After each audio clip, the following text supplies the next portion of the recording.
사도 바울이 로마서 말씀에 보면 11장에 이런 말씀을 합니다. 유대인들이 예수님을 믿지 않는 것으로 말미암아 하나님 앞에 버림받은 그런 일들을 이야기하면서 돌감람나무인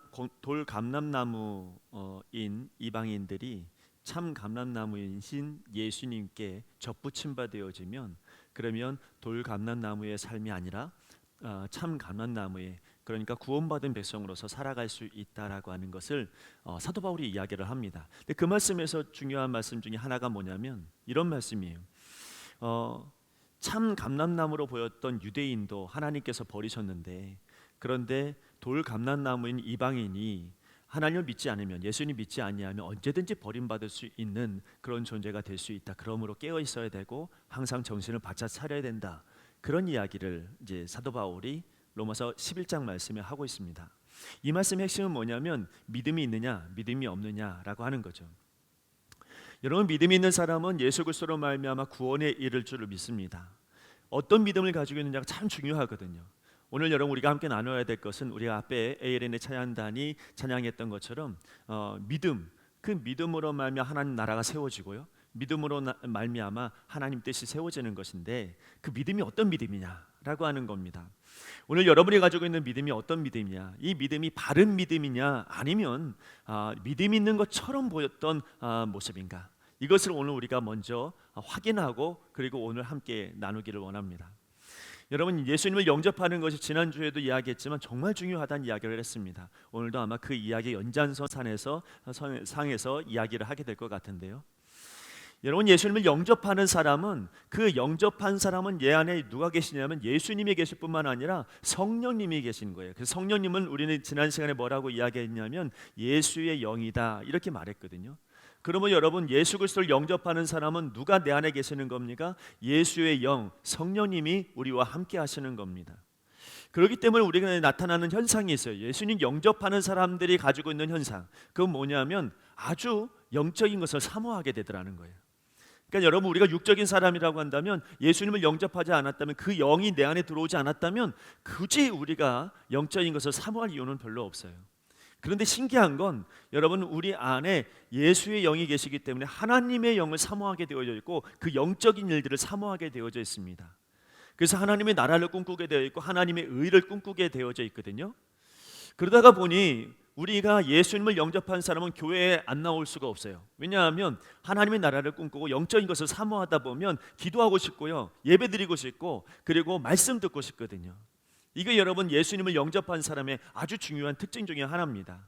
자, 오늘 우리가 함께 나누고자 하는 것은 뭐냐면, 그럼 내가 영접을 했는데, 이 영접이 참 중요한데 내가 예수 그리스도를 영접했습니다. 그러면 이 영접한 사람이 믿음을 가지고 있는 내가 죄를 안 지을 수가 없거든요. 그럼 죄를 지으면 나는 어떻게 되느냐라고 하는 것, 그게 참 오늘의 문제입니다. 예수님을 믿고 구원받은 후에도 죄를 지을 수 있습니다. 그런데요, 물론 믿는 사람이 짓는 죄하고 믿지 않는 사람이 짓는 죄는 분명히 다르거든요. 근데 믿는 사람이 지은 죄도 심각한 결과를 가져옵니다.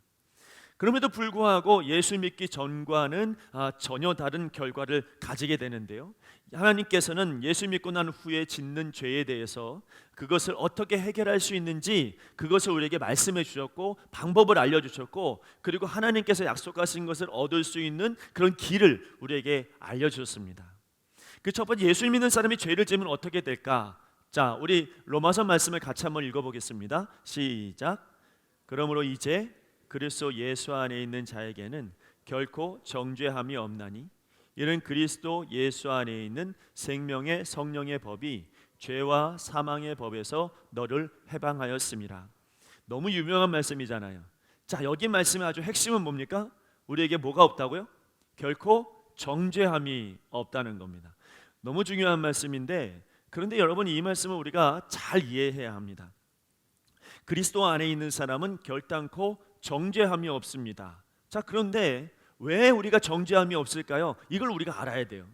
여러분, 우리가 왜 정죄함이 없냐면, 첫 번째, 십자가는 우리를 모든 죄에서 완벽하게 구원하는 능력이기 때문에 그렇습니다. 여러분, 정죄함이 없다는 것은 뭐냐면 죄를 지어도 하나님께서 우리를 죄인으로 보지 아니하신다, 이런 말씀이거든요. 그러니까 다르게 말하면 죄를 지어도 예수 그리스도 안에서 이미 얻은 구원과 영생의 축복을 잃어버리지 않는다는 그런 말이에요. 실제로 죄를 짓는데도 왜 하나님께서 우리를 죄인으로 여기지 않으시냐면, 우리가 죄인으로 하나님께서 우리를 보신다고 한다면, 물론 우린 죄인이지만, 여전히 죄인이지만, 범죄하지만, 그럼에도 불구하고 우리 하나님께서 우리를 너 죄인이야 이렇게 취급하지 않으신다는 거예요. 왜 그렇게 취급하지 않냐면 이미 예수님께서 십자가에 달려 죽으셨기 때문에 그런 거예요. 만약에 내가 나는 죄인이라고 하나님 앞에 고백할 수 있지만, 우리 하나님께서 그렇지 너 죄인이지, 너 얘들 죄인 취급할래, 이래버리면 그러면 하나님께서 이 땅에 오셔서 하셨던 일이 아무것도 아닌 일이 돼버려요. 그래서 예수님께서 이 땅에 오셔서 십자가 달려 죽으신 일이 모든 사람의 죄를 다 감당하셨기 때문에, 이건 과거의 죄도 그리고 현재와 미래의 모든 죄까지도 완벽하게 십자가에 의해서, 십자가의 공로로 인해서 깨끗하여졌기 때문에, 우리가 죄를 짓는 것 역시 마찬가지지만, 여전히 죄를 짓지만, 우리가 볼 때는 나는 죄인이지만 하나님께서 보실 때는 죄인 취급하지 않으신다는 이야기입니다. 여러분, 이해가 가십니까? 하나님께서 그렇게 하신다는 이유는 우리가 잘나서가 절대 아닙니다. 우리가 죄를 안 범해서도 아니고, 우리가 참으로 이뻐 보여서도 아닙니다. 하나님께서 우리를 그렇게 인정하시는 이유는 뭐냐면, 우리가 믿음으로 그 십자가를 인정하고 그 십자가의 은혜를 고스란히 받았기 때문이죠. 하나님께서 이 땅에 오신 십자가 사건은 그냥 대충 일어난 일이 아니고, 어렴풋이 일어난 일도 아니고, 이 일들로 인해서 우리 인생이 다 달라져 버린 거거든요. 그러므로 그 십자가의 능력과 권세로 말미암아 하나님은 더 이상 그 믿음의 사람들, 영접한 사람들에 대한 이야기입니다. 영접한 믿음의 사람들은 죄인 취급하지 않으신다는 이야기입니다. 또 왜 죄인 취급을 하지 않으시냐면, 죄를 지어도 우리는 여전히 뭐예요? 하나님의 자녀이기 때문에 그렇습니다. 로마서 8장 15절 말씀 같이 읽어볼게요. 시작. 너희는 다시 무서워하는 종의 영을 받지 아니하고 양자의 영을 받았으므로 우리가 아빠 아버지라고 부르짖느니라. 아멘. 여러분, 우리는 예수 그리스도를 영접함으로 말미암아 뭐가 회복됐냐면, 주님의 십자가의 보혈의 능력으로 말미암아 하나님과 내가 관계가 끊어졌던 것이 다시 회복된 거예요. 그러니까 하나님을 나는 이제 뭐라고 불러요? 여기 뭐라고? 아빠 아버지라고 부릅니다. 그러므로 우리는 늘 기도할 때도 아버지 아버지라고 이야기하는 게, 남들이 아버지라고 하니까 나도 아버지라고 부르는 게 아니고, 여러분과 하나님과의 관계가 아버지와 자녀의 관계로 회복되어졌기 때문에 그렇습니다. 로마서 8장 마지막에 뭐라고 이야기하냐면, 아무도 우리의 사랑을 끊을 자가 없다고 이렇게 말하고 있어요. 그러므로 여러분, 하나님과 우리의 관계가 끊어놓을 수 없다라고 하는 말이기 때문에, 어떠한 죄라 할지라도 하나님께서 이미 우리를 자녀 삼아 주셨기 때문에 누구도 막아설 수 없고 누구도 끊을 수가 없다는 겁니다. 쉽게 생각하면 부모 자식 간의 관계를 생각해보면 아주 쉬워요. 자녀가 죄를 지으면 부모와의 관계가 끊어집니까? 절대로 끊어질 수 없습니다. 죄는 여전히 짓죠. 늘 책만 받을 짓을 하고 늘 잘못한 일들을 할 수 있잖아요. 그런데도 불구하고 아버지는, 부모는 절대로 넌 내 자녀 아니야 이렇게 이야기하지를 않는다는 겁니다. 원래는 그렇다고요. 요즘 이상한 사람들이 많아서 그렇지, 여러분, 원래는 하나님, 이 아버지와 부모와의 자녀 관계는 끊어질 수가 없습니다. 그래서 피는 뭐보다 진하다고요? 물보다 진하다고 이렇게 말하는 거죠. 죄로 인하여 관계가 멀어질 수는 있지만은 관계가 끊어질 수는 없다라고 하는 것을 이야기합니다. 마찬가지로 예수님의 보혈로 맺어진 하나님과 우리의 관계는, 이 관계는 절대로 깨질 수가 없는 거예요. 여러분, 그것을 여러분 믿으시면 여러분 하나님의 자녀로서 하나님께서 늘 인도하시고 역사하여 주실 줄로 믿습니다. 자, 그렇다면 여러분, 예수 믿는 사람에게 결코 정죄함이 없다고 계속 죄를 지어도 좋을까요? 그건 절대 아니죠. 하나님 원하시는 게 아닙니다. 하나님께서 바라시는 뜻이 아닙니다. 여러분, 내가 하나님의 자녀인데 내 자녀인데 나와 어울리지 않는다고 해서 관계가 끊어지는 것은 아니죠. 그렇지만 여전히 여러분 죄를 범하고 여전히 끊임없이 잘못하면 그런 아버지로서는 어떤 마음이 될까요? 내가 예수 그리스도를 믿음으로 말미암아 살아가지만은 여전히 죄를 범하면 그것도 큰 문제가 이제부터 발생하기 시작하는데, 이걸 우리가 잘 아셔야 됩니다.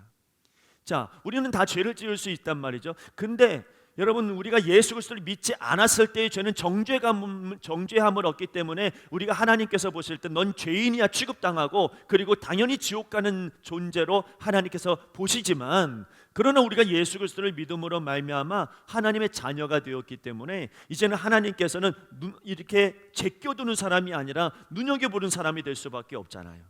내 자녀를 눈여겨보는, 남의 자식을 우리가 그렇게 눈여겨보지는 않아요. 그럼 내 자녀는 굉장히 더 눈여겨볼 수밖에 없고 더 관심을 가질 수밖에 없습니다. 그런데 내가 하나님의 자녀가 되었습니다. 그러면 이제부터는 하나님께서 눈여겨봐야 되는데, 그래서 여러분, 우리가 죄를 지으면 반드시 뭐가 따라오냐면 책망과 징계를 받게 된다는 거예요.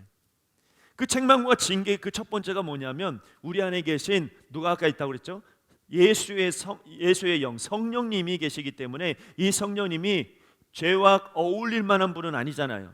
거룩하신 분이잖아요. 그렇기 때문에 이 성령님이 근심하시는 거예요. 자, 말씀을 한번 읽어보겠습니다. 에베소서 4장 30절, 하나님의 성령을 근심하게 하지 말라. 그 안에서 너희가 구원의 날까지 인치심을 받았느니라.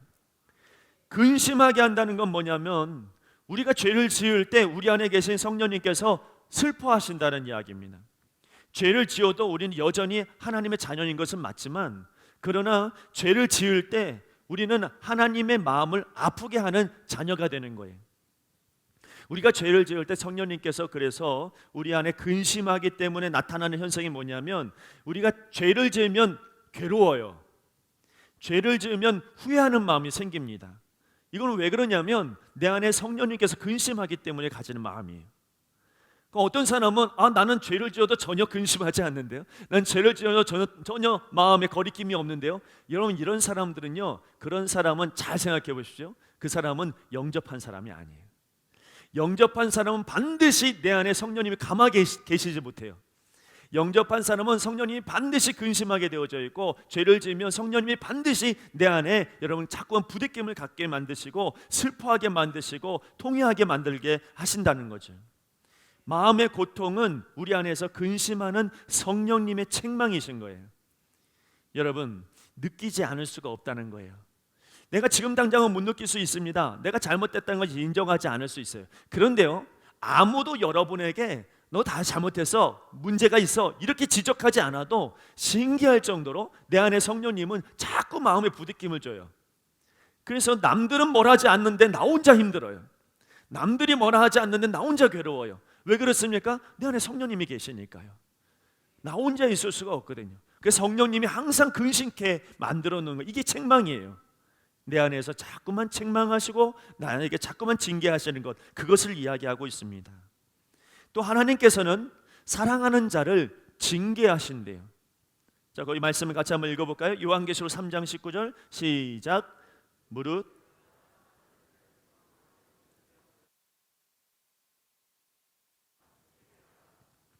히브리서 12장 6절도 같이 읽겠습니다. 주께서 그 사랑하시는 자를 징계하시고 그가 받아들이시는 아들마다 채찍질하심이라 하였으니.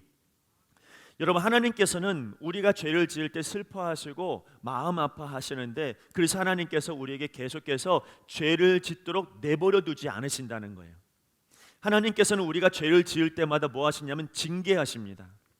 불신자들이 죄를 지을 때마다 정죄를 받지만은 그리스도인들은 죄를 지을 때마다 징계를 받아요. 예수 믿는 사람들이 여러분 죄를 지을 때 삶에 여러 가지 문제가 생기는 것은 그건 다 하나님께서 계속해서 내 안에 징계하시는 거거든요. 육신의 부모도요, 자녀가 잘못하면 뭐 하냐면 징계해요. 벌을 주거나 아니면 채찍질을 하거나 때리거나 이렇게 하죠. 요즘에는 그러면 안 된다고 이렇게 이야기하지만, 그러나 여러분 자녀들 혼내잖아요. 그렇게 하면 안 돼, 이렇게 이야기하죠. 이게 부모의 심정이거든요. 하나님께서 우리의 아버지시기 때문에 그래서 우리가 잘못하고 죄를 범하면 계속해서 징계하십니다. 때로는 고난을 만나게 하시고 어려움을 만나게 하시죠. 그건 왜 그렇습니까?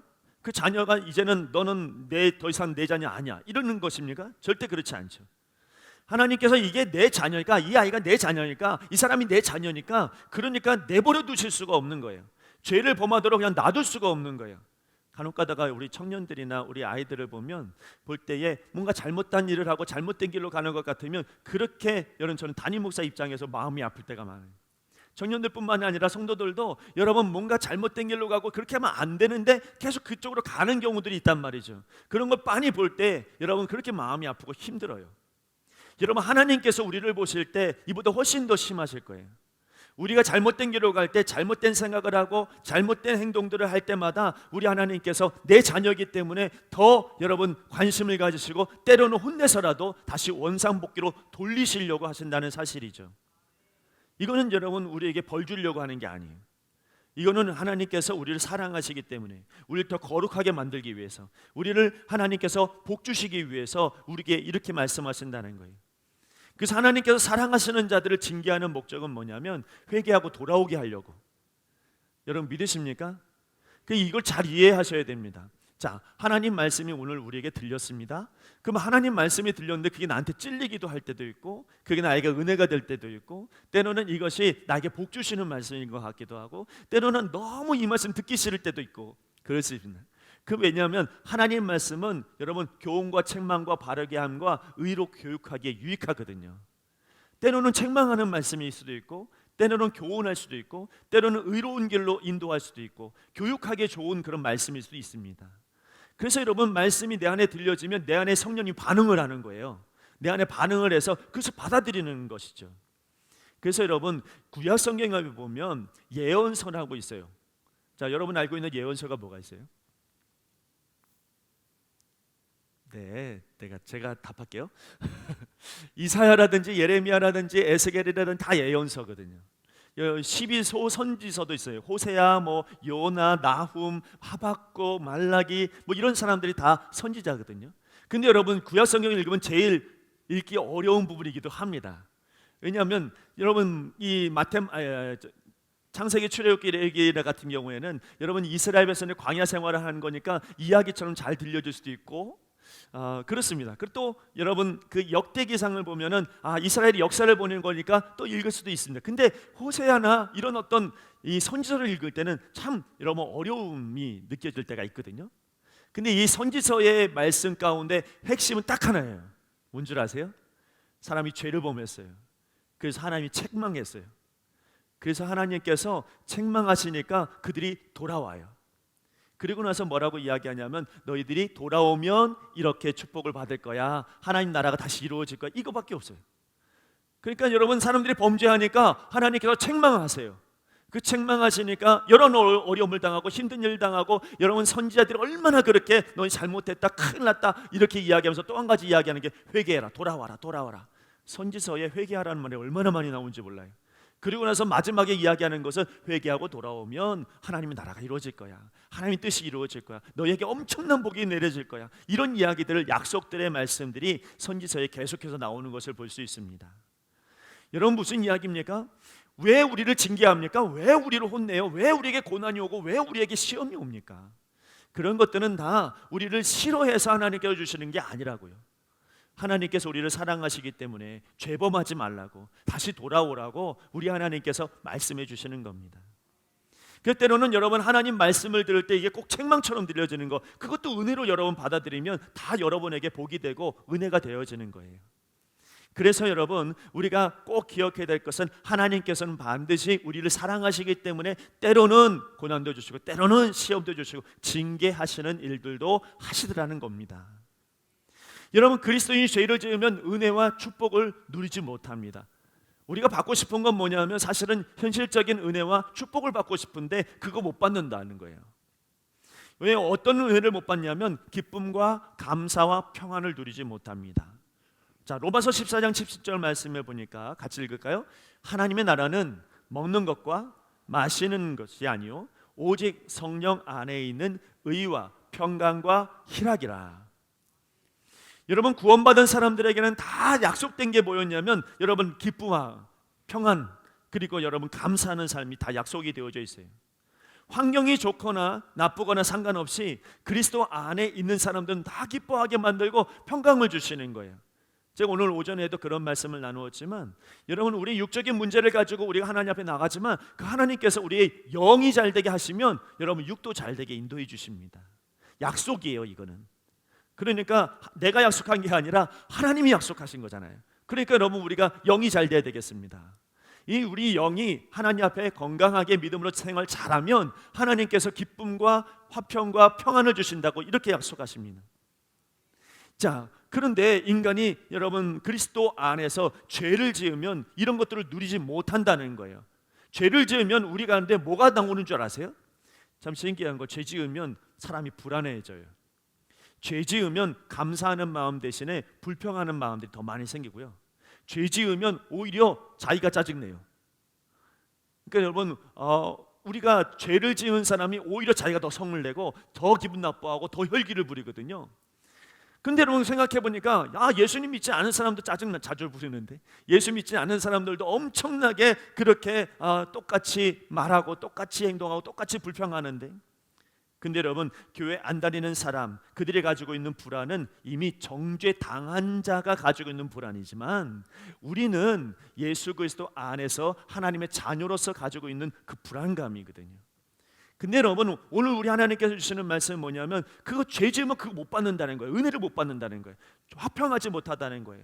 그러니까 여러분 우리 가정 가운데, 여러분의 가정 가운데 화평하지 못하다, 여러분의 가정 가운데 불안하다, 그거는 여러분 다른 데서 이유를 찾지 마세요. 누구 때문이라고 이야기하지 마십시오. 우리 가정 안에 여러분 회개의 역사가 일어나면 그것이 회복되어지는 거예요. 하나님께서 그렇게 약속하셨기 때문에 오늘 여러분의 가정 가운데 평안이 회복되어지기를 간절히 바랍니다. 인간이 여러분 그리스도 안에서 또 죄를 지으면 뭐가 무너지게 되냐면요, 그것은 예배가 무너지고 기도가 막힙니다. 시편 66편 18절 말씀에 보면 내가 나의 마음에 죄악을 품었더라면 주께서 듣지 아니하시리라. 여러분 이런 경험을 해보셨습니까? 예배와 기도 생활은 하나님과의 그 축복의 통로인데 내가 죄를 범함으로 말미암아 하나님의 음성이 들려지지 않고 또 하나님의 말씀이 들려지지 않고 내가 기도해도 엉뚱한 데다 기도하는 것 같고 나 혼자 소리치는 것 같고 나 혼자 이야기하는 것 같은, 하나님은 가까이 계신 분이 아니라 하나님 굉장히 멀리 계신 분이어서 내 소리가 안 들리는 것 같은, 여러분 그렇게 기도가 막혀있는 그런 마음들이 우리 가운데 있을 때가 있습니다. 언제? 내가 하나님 앞에 범죄했을 때, 내가 하나님과의 관계가 껄끄러울 때. 여러분 우리도 좋은 관계에 있을 때는 언제든지 이야기하지만 그러나 여러분 뭔가 껄끄러운 문제가 생기면 그 다음부터는 가까이 있기가 쉽지가 않잖아요. 하나님과의 관계도 마찬가지입니다. 여러분 우리가 하나님과 기도와 이 말씀이 같이 어우러져야 되겠는데, 그래야 하나님과 통해야 되는데 우리가 죄를 범함으로 말미암아 하나님과 가까이 갈 수 없는 그 교제가 끊어지는 그런 여러분 어려움을 당하게 되어진다는 겁니다. 언제? 그리스도 안에서 죄를 범하면.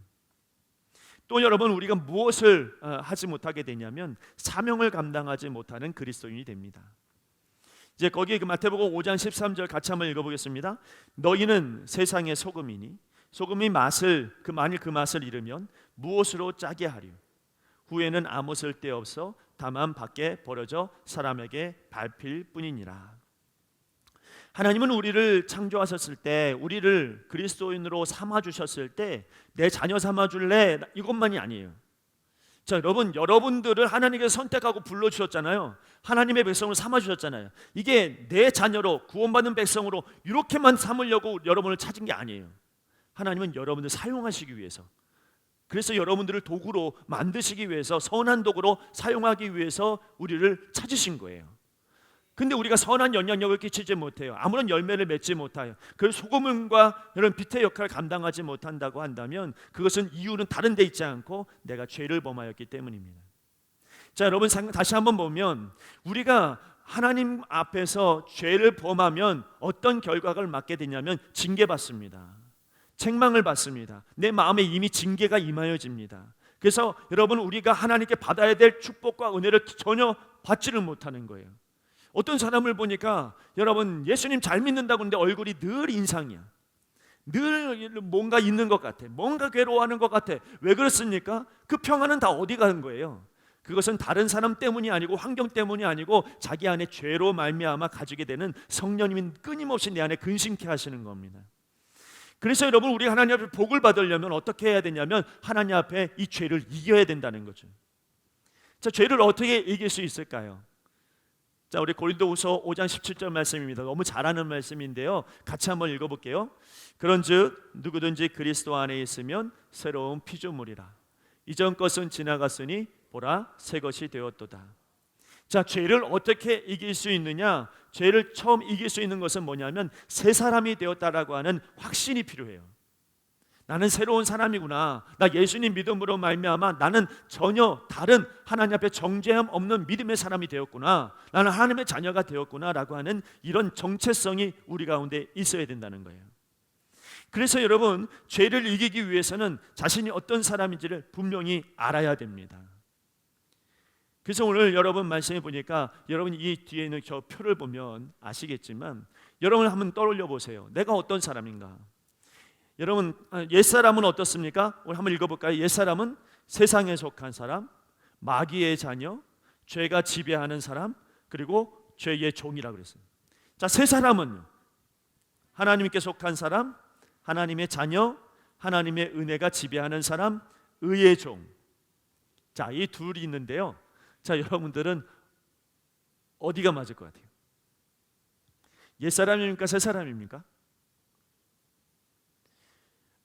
아리까리한 분들도 있죠. 난 옛사람인 것 같기도 하고, 난 아직도 죄의 종인 것 같고, 아직도 나는 여전히 마귀의 자녀인 것 같고, 세상에 속한 사람 같고, 그런 마음이 들 수도 있잖아요. 어떤 사람은 나는 그래도 하나님께 속한 사람인 것 같아. 자, 여러분에게 오늘 이 시간에 얘기하겠습니다. 예수 그리스도를 내 마음에 영접한 사람은요, 여러분 이게 불분명할 수가 없어요. 확실한 거예요. 하나님께서 나의 아버지다. 나는 하나님의 자녀다. 나는 구원받은 백성이다. 나는 의의 종이다.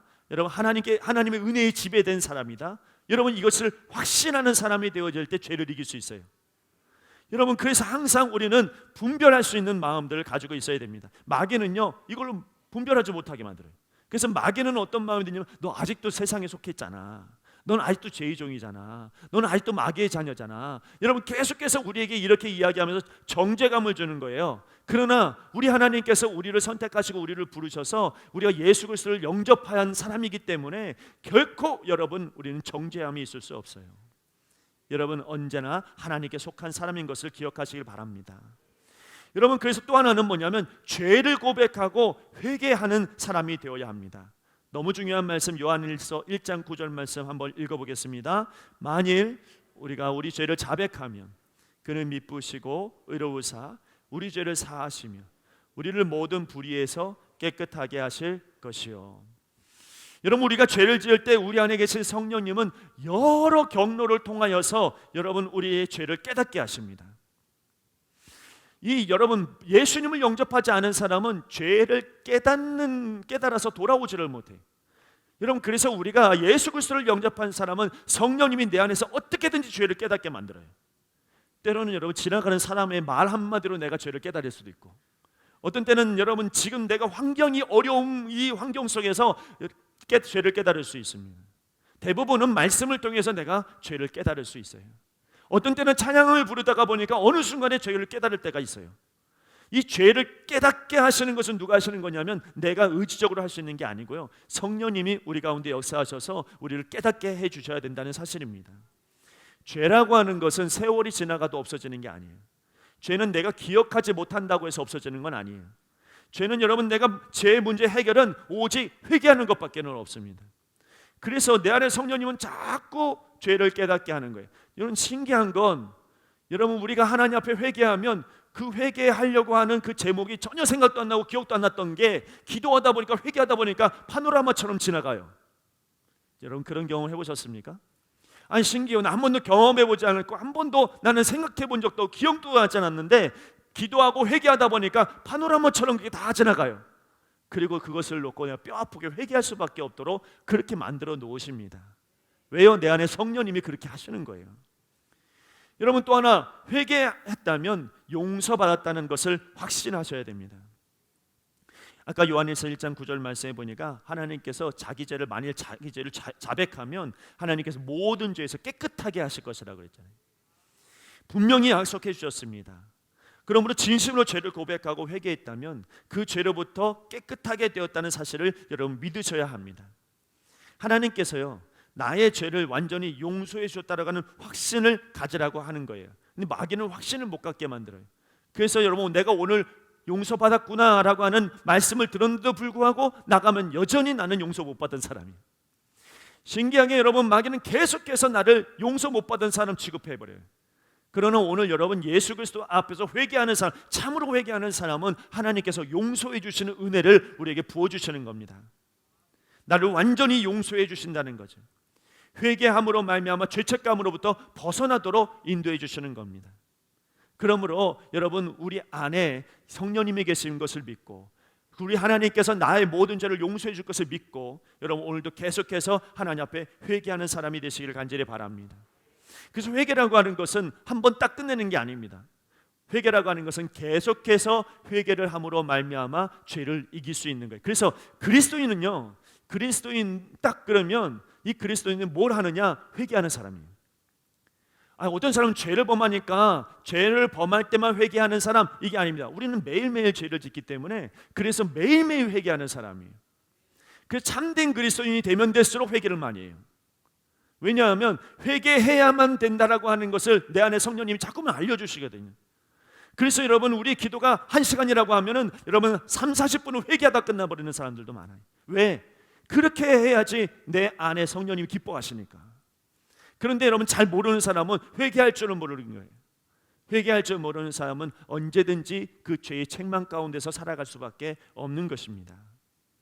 여러분, 그래서요, 이 요한일서 5장 18절 말씀에 보면 하나님께로부터 난 자는 다 범죄하지 아니하는 줄을 우리가 아노라. 하나님께로부터 나신 자가 그를 지키심에 악한 자가 그를 만지지도 못하느니라. 갈라디아서 5장 16절 말씀에 보니까 내가 이르노니 너희는 성령을 따라 행하라. 그리하면 육체의 욕심을 이루지 아니하리라. 저는 이 말씀에 대해서 참 의문점이 많아요. 왜냐하면 내가 하나님 앞에 참 범죄한 사람인데, 내가 죄를 많이 범하는 사람인데 어떻게 성경에는 성령을 따라가면 육체의 욕심이 생기지 않는다고 이야기하고 하나님께서 다 용서해 주신다고 이렇게 말씀하시는가? 근데 여러분, 내가 회개하지 않으니까 그 말씀이 이해가 안 돼요. 근데 오늘 내가 매일매일 시간마다 회개하는 사람이면 이 말씀이 이해가 됩니다. 내가 매일매일 회개하다가 보면은 하나님께서 내 의지적으로 안 되던 일들도 하나님 끊어버리시고 하나님께서 죄를 짓지 않도록 나를 인도해 주시는 거예요. 어떤 사람은 저한테 그러더라고요. 나 오늘 죄를 졌는데 내일 또 똑같은 죄를 또 져요. 나 이 회개했는데 내일 그다시 그 일이 또 만나면 또 난 그 죄를 져요. 내가 나 같은 사람이 구원받을 수 있겠습니까? 그런데 여러분, 그 사람은 잘 모르는 건 뭐냐면, 여러분, 내가 오늘 죄를 졌습니다. 그거 회개하는 거예요. 그거 회개하고 그 다음날 또 죄를 졌습니다. 똑같은 겁니다. 또 회개하십시오. 그 다음날 똑같은 죄를 져서 또 회개하세요. 계속 회개하세요. 그런데요, 참 신기한 건 그러다가 보면 그거 끊습니다. 우리가 회개하지 않아서 못 끊는 거지 회개하면 끊어지는 거예요. 왜냐하면 성령님께서 그렇게 약속하시고 인도해 주시기 때문에 그렇습니다. 회개는 그래서 죄를 이기도록 하시는 하나님의 아주 중요한 통로요, 은혜인 것을 여러분 기억하시길 바랍니다. 여러분, 우리는 죄를 지을 수 있죠. 그리스도인이지만 여전히 우리는 죄 가운데 있을 수 있습니다. 그러나 죄를 짓는 건 절대로 하나님 뜻은 아닙니다. 하나님 원하시는 것도 아닙니다. 그렇기 때문에 우리 하나님께서 탄식하십니다. 그렇기 때문에 하나님께서 우리에게 책망도 해주십니다. 그렇기 때문에 우리에게 축복도 못 받게 하십니다. 그래서 우리에게 뭐라고 하시는 겁니까? 왜 그렇게 하시는 겁니까? 우리 싫어서요? 절대로 그렇지 않습니다. 우리 하나님께서 우리를 돌아오게 하시기 위해서입니다. 우리를 돌아오게 하시기 위해서 마음에 근심하게 하시고, 우리를 돌아오게 하시기 위해서 시험도 주시고, 우리를 돌아오게 하시기 위해서 징계도 주시며 축복도 못 받게 하시는 거예요. 그러나 오늘 여러분, 회개하는 사람이 되면 하나님께서 복을 주시고 은혜를 주시는 것을 기억하시길 바랍니다. 죄의 문제를 해결할 수 있는 방법은 회개밖에는 없습니다. 여러분, 우리 교회 모든 성도들이 회개하는 것을 매일매일 함으로 말미암아 죄에서 승리하는 하나님의 자녀들이 다 되시기를 간절히 바랍니다. 기도하겠습니다.